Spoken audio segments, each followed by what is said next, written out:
Hello.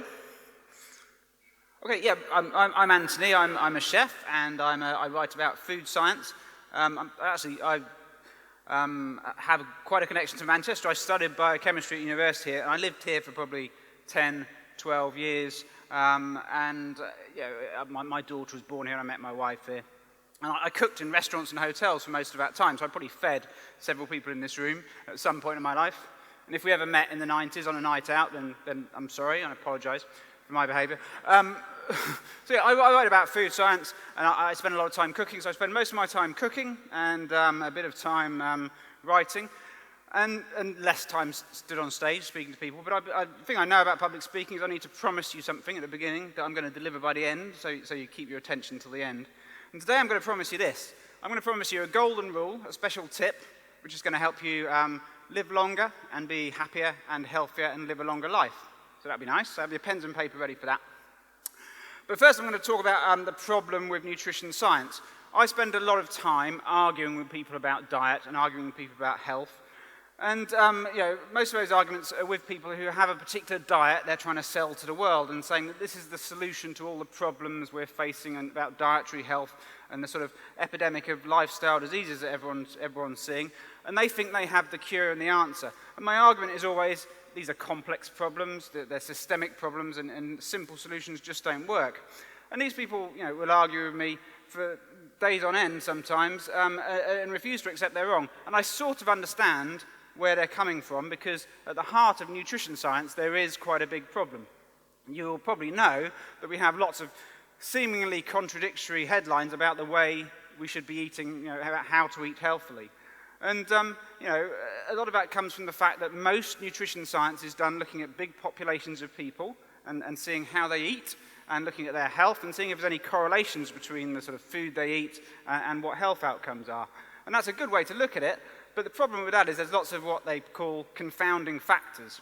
So if you're looking at someone who eats lots of sort of sausages and bacon and eggs and butter, they might have different health behaviours for various different reasons, which will cause them ill health. So they might be more likely to smoke, or they might be less likely to exercise. And if you have someone who eats lots of potatoes, for instance, that might be connected with ill health. But that's probably because most of the potatoes they eat are sort of deep fried and served with burgers and served with sugary drinks. And so there might be other stuff going on. Or if you have someone who eats a lot of cheap processed food, the likelihood is that they're someone who is from a sort of lower socioeconomic group, and that perhaps, socioeconomic groups are one of the most important things determining how healthy you are. There's all sorts of correlations. And for the same reason, someone who eats like a lot of expensive organic whole foods will be less likely to get on well because they're probably from a higher socioeconomic group. So it's incredibly complex, and scientists do a good job of pulling apart these confounders, but it's very difficult to actually work out what the relations are between food and health. And for that reason, what often gets done is something called a randomized controlled trial, where you'll take a population of people and you'll sort of split them in two, and one half you'll do something, some sort of dietary intervention, and the other half you'll leave alone, and you'll see a difference in health outcomes between the two. And that's a better approach. That's slightly more scientific. It's kind of the biomedical model of how you assess how healthy something is.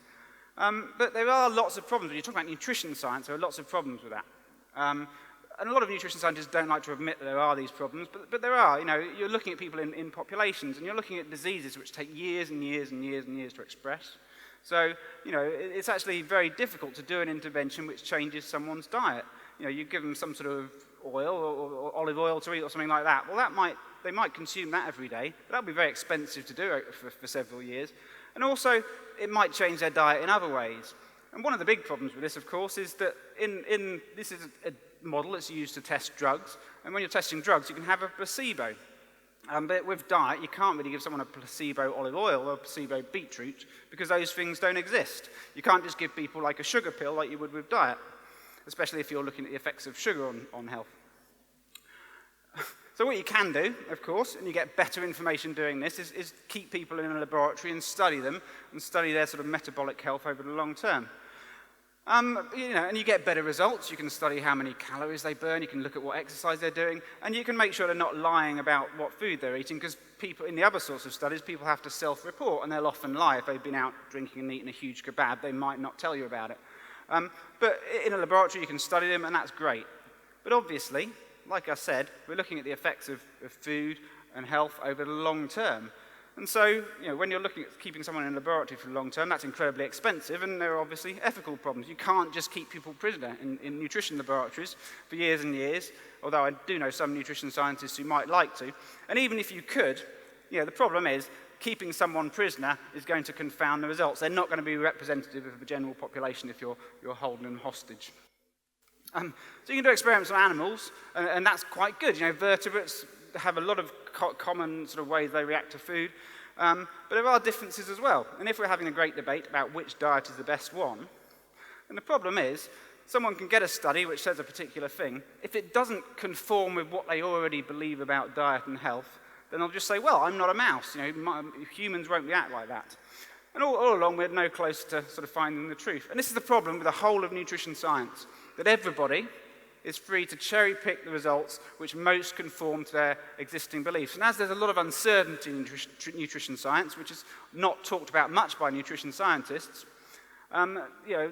you can find out sort of hugely contradictory results with lots of different things. So almost any particular belief you have about diet, you can confirm with some research that will be out there. And it's a huge problem, and the people I argue with are always doing this. They're always saying, well, they're sort of taking a particular bit of information and using that to confirm their beliefs, rather than looking at the whole bigger picture. So what do we actually know about what food's good for you? Well, precious little, really. So little it's probably almost a little embarrassing.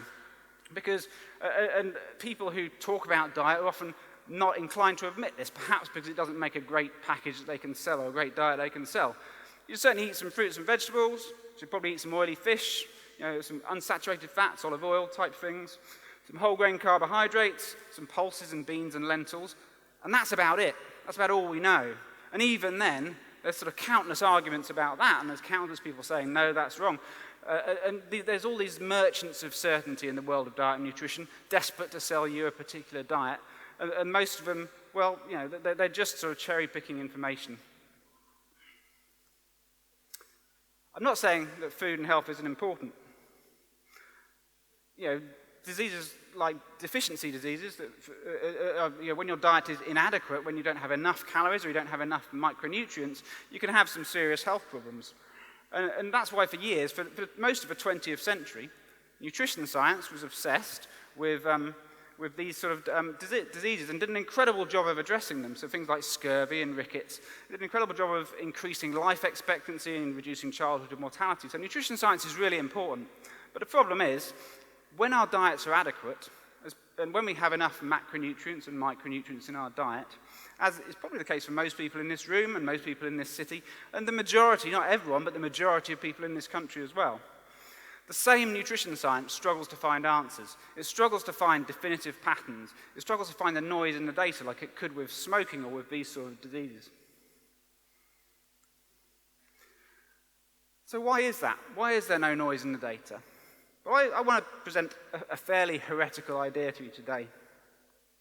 And that's that perhaps when all our dietary needs are met, perhaps when we have enough food, perhaps diet becomes far less important as a determinant of health.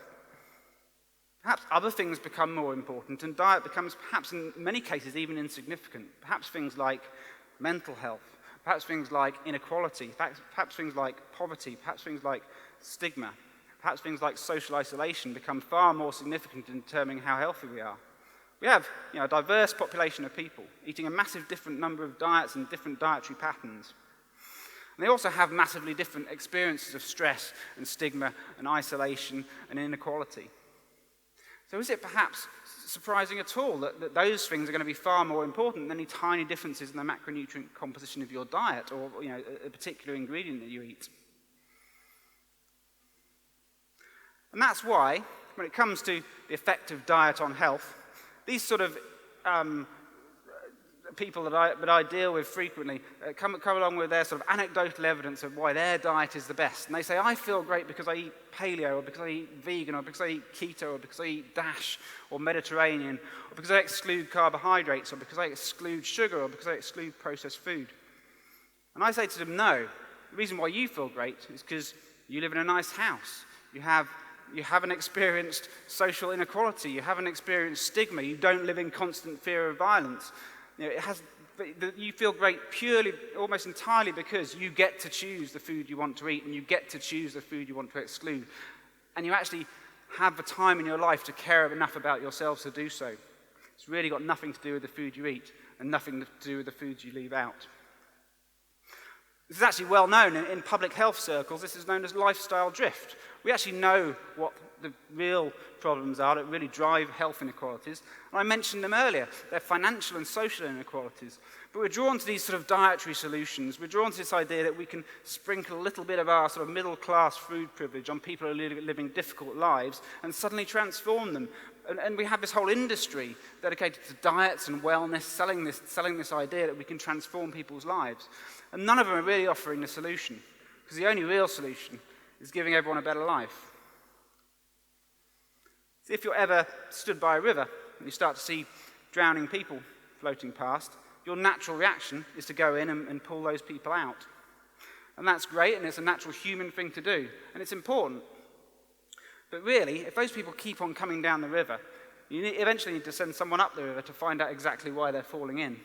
And the people who offer dietary solutions to these sort of health inequalities, or offer lifestyle medicine or meditation or all these sort of things that are proposed as solutions to our health inequalities, they're just finding creative ways of fishing people out of the water.